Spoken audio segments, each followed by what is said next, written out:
तो हम लोग पढ़े हैं अभी स्वपोषण और परपोषण। स्वपोषण में क्या होता है कि जो जीव जंतु अपना भोजन स्वयं निर्माण करता है उसे क्या कहते हैं, स्वपोषण। अब परपोषण में पढ़े हैं कि जो जीव जंतु किसी दूसरे के ऊपर डिपेंडेंट रहता है, वो अपना भोजन करता है, उसे हम लोग क्या कहते हैं, परपोषण। परपोषण में हम लोग पढ़े हैं कि मृतजीवी, परजीवी और क्या पढ़े हैं, प्राणी संपोषण। तो मृतजीवी पोषण में पढ़े हैं हम लोग कि वो जीव जंतु जो है दूसरे के मतलब सड़े गले हुए चीजों को क्या करता है, खाता है, अपना पोषण करता है ना। दूसरा हम लोग पढ़े हैं कि परजीवी, जो दूसरे के संपर्क में अस्थायी रूप से या चाहे अस्थायी रूप से रह करके अपना भोजन प्राप्त करता है, उसे हम लोग क्या कहते हैं, परजीवी।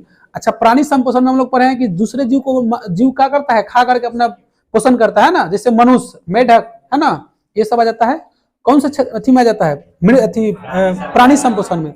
अब हम लोग पढ़ेंगे पौधों में पोषण। क्या चीज में पढ़ेंगे हम लोग, पौधों, यानी कि पेड़ पौधा में कैसे पोषण करता है उसको हम लोग समझेंगे। चलिए, पौधों में पोषण। ज्यादा स्पीड बोल रहे हैं कार्य हम, देखो हम ज्यादा स्पीड इसलिए बोले हैं कि तो पढ़ाई हो ही न गया है उस, हाँ वही तो बात है। अब हम लोग पढ़ेंगे पौधों में पोषण। देखिए इसको ध्यान से देखिएगा, पौधा मतलब होता है प्लांट, यानी कि पेड़, बड़ा भी हो सकता है छोटा भी हो सकता है। चलिए इधर देखिए सब लोग, ये मान के चलिए कि क्या हो गया, हमारा पेड़ हो गया है ना। तो पेड़ के लिए ये हमारा उसका कहती है रूट से, यानी कि जड़ है। ये जड़ ऐसे नहीं होता है, ऐसे ऐसे और होता है ना। इसको डीपली नहीं पढ़ना है, खाली जानना है कि क्या क्या ले जाता है नीचे से ऊपर, है ना। ये आपका हो गया जड़, यानी कि पेड़ पौधा के जड़। अब हमारा क्या चाहिए इसके लिए, सूर्य का प्रकाश, यानी कि सनलाइट चाहिए ना। तो सूर्य के प्रकाश कहाँ पड़ता है, पेड़ पौधा पर पड़ता है ना। और पेड़ पौधा में क्या होता है, पत्तियां होती है। क्या होती है, पत्तियां। इसमें क्या है, पत्तियां है। पत्तियां में मान के चलिए कि ये छोटा छोटा छिद्र होता है जिसका नाम है स्टोमाटा। इसका नाम क्या है, ये छिद्र होता है, इसी को बोलते हैं रंध्र। ये बहुत बड़ा इसका भूमिका है प्रकाश संश्लेषण के लिए, इसका नाम है रंध्र। ये सूर्य का प्रकाश है।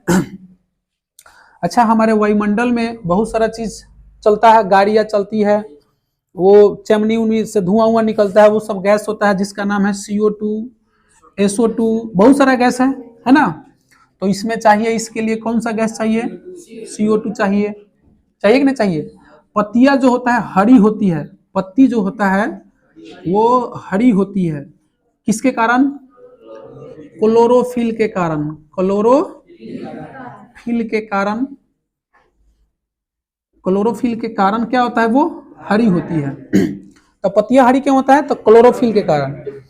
अब देखिए पौधों में पोषण के लिए, यानी कि भोजन बनाने के लिए सबसे पहले जरूरी है सूर्य का प्रकाश, दूसरा चीज चाहिए कार्बन डाइऑक्साइड, तीसरा चीज चाहिए क्लोरोफिल, और चौथा जो तत्व है वो धरती के नीचे से वाटर लेके जाती है, यानी कि क्या लेके जाती है, जल प्लस क्या लेके जाती है, खनिज लवण। एक खनिज लवण एक ही चीज है ना।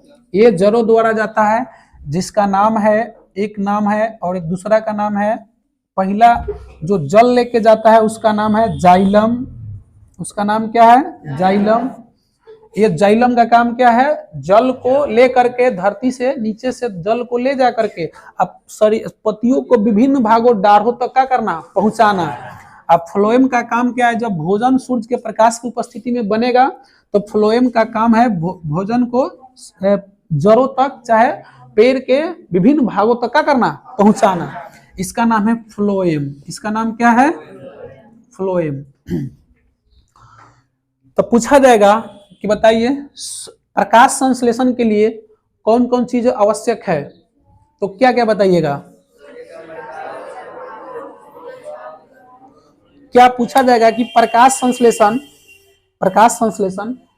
क्या दिन में ही होता है, रात में होता है कि नहीं होता है, बोलिए। दिन में होता है, क्यों, क्योंकि सूर्य का प्रकाश चाहिए, है ना। बिना सूर्य के प्रकाश की उपस्थिति के कारण संभव नहीं है। तो प्रकाश संश्लेषण के लिए आवश्यक शर्त क्या है, प्रकाश संश्लेषण के लिए प्रकाश संश्लेषण के लिए आवश्यक शर्त, आवश्यक शर्त क्या क्या चाहिए? नंबर 1 में क्या चाहिए सबसे पहले, यानी कि सूर्य का प्रकाश चाहिए। क्या चाहिए? सूर्य का प्रकाश। दूसरा चीज क्या चाहिए? CO2 यानी कि कार्बन डाइऑक्साइड। तीसरा चीज क्या चाहिए? यानी कि क्लोरोफिल चाहिए। पहला नंबर पत्तिया में क्लोरोफिल, इसको पर्ण हरित भी बोला जाता है, यानी कि हरित लवक या चाहे पर्ण हरित लवक भी बोला जाता है। तो क्लोरोफिल इसको क्या बोल सकते हैं? इसको बोल सकते हैं पूर्ण हरित चाहे पर्ण हरित लवक, पर्ण हरित लवक। और चौथा क्या बोल सकते हैं इसमें? यानी कि जल।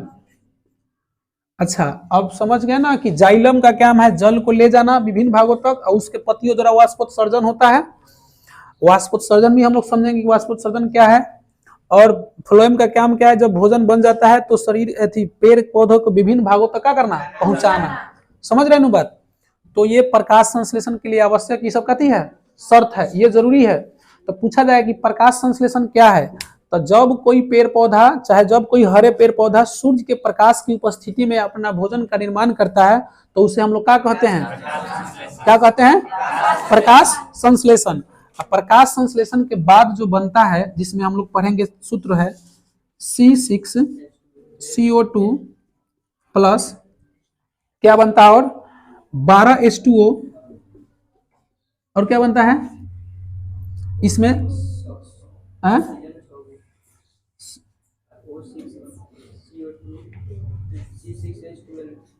C6H12O6 प्लस प्लस प्लस क्या बनता है? CO2 6O2 प्लस क्या बनता है? 6H2O, है ना।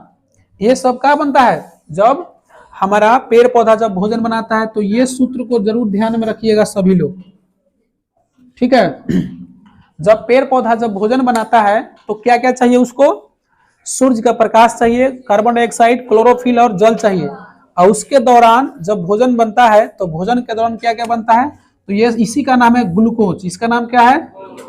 ग्लूकोज, है ना। और उसके बाद क्या निकलता है? ऑक्सीजन निकलता है, जो हम लोगों के लिए, जीव जंतु के लिए कहती है